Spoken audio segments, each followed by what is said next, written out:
Big news out of India. Disney has decided to merge its media operations in India with the country's most valuable company, Reliance Industries. These are two of the biggest names in all of India's media market. The deal comes after the exodus of a large number of subscribers from Disney's Indian streaming platform after it lost a battle against none other than Reliance over the rights to the Indian Premier League or IPL. This merger is bound to have major repercussions that will shake the Indian media landscape. So let us look in depth at the details of the deal and the future prospects for the stock of each company so you can know if you should invest your money in this opportunity now. Hello, and welcome back to PST Markets. Don't forget to like and subscribe for more videos like this one.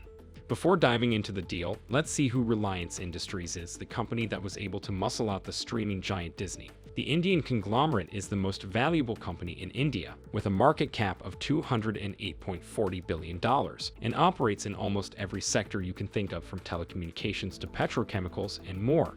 Most notably, however, it's one of the biggest players in the Indian media market. Reliance's media subsidiary, Network 18, specializes in almost all digital and non-digital media forms. It has a controlling stake in Viacom 18, which is the company that will merge with Disney's media operations in India. Viacom 18 owns 38 TV channels in India, including History 18 and the Nickelodeon franchise. It also owns Jaya Cinema, a streaming service offering video on demand and live streaming content. This makes Viacom 18 the fifth largest media platform in India, with a market share of 6%. As for Disney, its market in India is even bigger. Its online streaming service, Disney Plus Hotstar, alone has a market share of 25%. But this streaming service is only one part of Disney's Indian media conglomerate, Disney Star. This conglomerate owns more than 70 television channels covering topics like news, entertainment, and sports. It attracts approximately 790 million viewers across India and more than 100 countries each month. This makes it the largest media conglomerate in India. The Viacom-Disney merger could come as a surprise to some, given that Viacom is actually partly owned by Disney's US rival, Paramount. This adds extra spice to the rivalry in India, especially since Paramount had been planning to introduce its own streaming service and bundle it with Viacom 18s. So now that we understand the media landscape in India, let's get into the details of the deal. The merger will be done through an exchange of stock and cash, leaving Reliance with 51% of the new company and Disney with 49%. Through this deal, Disney Star would be under the control of Viacom 18, and a new company would be created. While Reliance will have control, it was reported that the two companies agreed to an equal number of Reliance and Disney directors on the new board. The two companies also agreed to invest around $1 billion to $1.5 billion in the new company. The exact amount will be determined when the deal goes through, most likely in February 2024. But an important question presents itself. Why is this merger taking place to begin with? Most of it comes down to the rights to the Indian Premier League or IPL. The competition is the most watched cricket league in the world and is worth $6.2 billion. 505 million people tuned in 2023 alone. Disney used to own the rights to stream this lucrative cricket league on Disney Plus Hotstar. Still, unfortunately for Disney, the streaming rights were snatched away by Reliance last year for $2.9 billion in a bidding war for the right to stream the league. Disney will still retain the TV rights until 2027 by paying more than $3 billion. It will also keep the rights to show the International Cricket Council's tournaments until 2027 for another staggering $3 billion, said Disney's CEO. However, the streaming industry accounts for the second largest share of India's media industry and is expected to surpass the TV sector in the near future. So this naturally came as a blow for Disney, who might be worried about setting precedents and losing their crown as the king of Indian media. This would be a pretty big loss. India's media market, considering its huge population and large number of English speakers, is a goldmine for any competitor in the media industry. The number of Indians who can speak English to a good extent is estimated to exceed 190 million. This makes India's media market ripe for the picking for any provider of English content worldwide.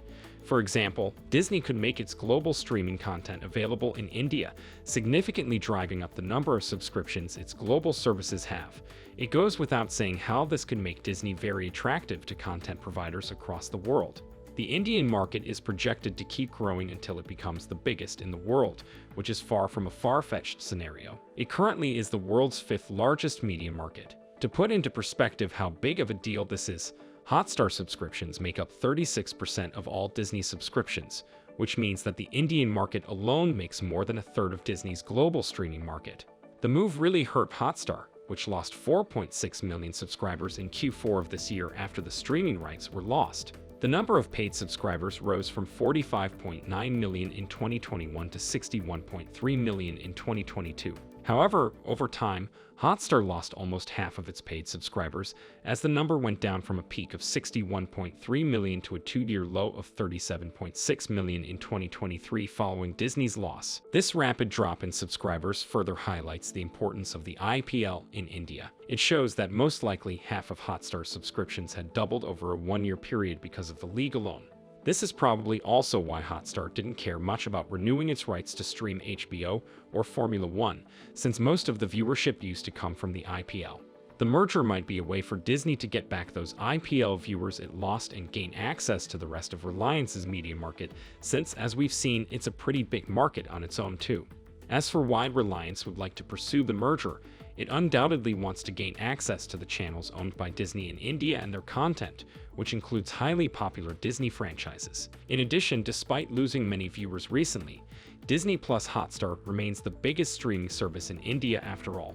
Another reason for both companies to merge would be to increase their competitiveness. A merger would create a huge media complex in India, which would allow it to compete with both traditional TV services like Sony and Zee Entertainment and streaming services such as Netflix and Amazon Prime.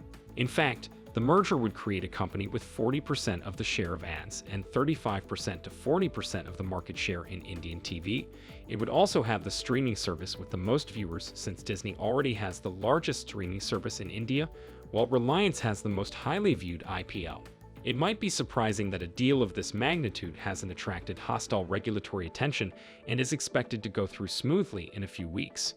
But this probably won't seem so surprising if you look at who owns Reliance. The company is owned by Mukesh Ambani, India's richest man. What's more important than his wealth, though, is his ties to the government of India, specifically Prime Minister Narendra Modi.